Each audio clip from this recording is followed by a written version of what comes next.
I was probably you could say a phenomenal kind of failure as a young man.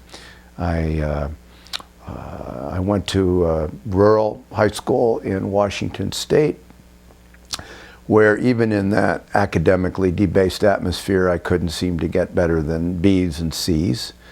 I eventually, by, I admit, dishonest means, got myself a scholarship to a very fine prep school in Pennsylvania, where I did rather well in what I like, which is reading and writing, but really found it hard to come up to the scratch, come up to the standard expected of students there in science and math. And I eventually, after some years there, lost my scholarship and had to leave.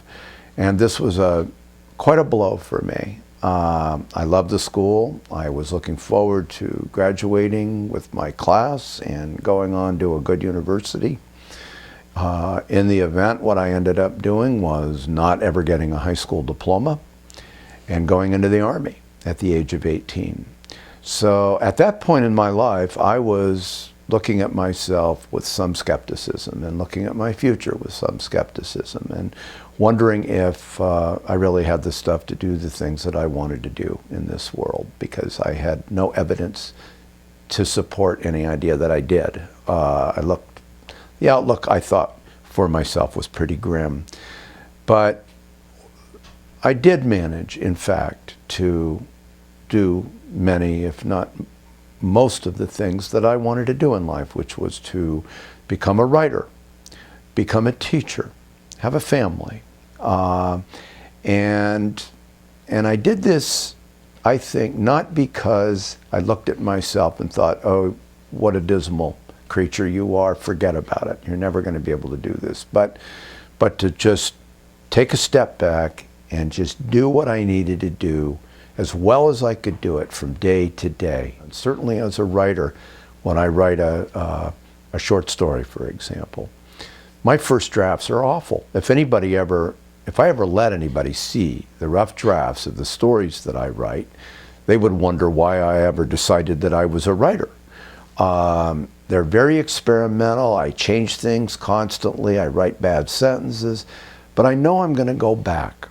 And I do, again and again and again, and I keep revising and changing things and finding new ways of approaching the material until after usually some weeks, I arrive at a draft that I'm really, really happy with.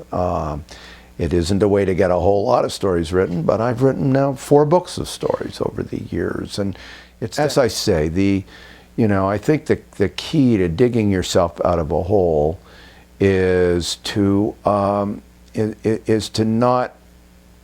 put a terrible weight of expectation on yourself to do a whole lot of things right away, but to just manage a little bit every day, do what you can do every day, do it patiently, do it with an eye to doing it excellently, and work at that kind of incremental overcoming of our initial awkwardnesses, and if you want to call them failures, call them that. I just call them drafts. Our life is a draft. It's constantly in revision, and we can make it better. Maybe we can even bring it close to something beautiful if we allow ourselves the room to do it.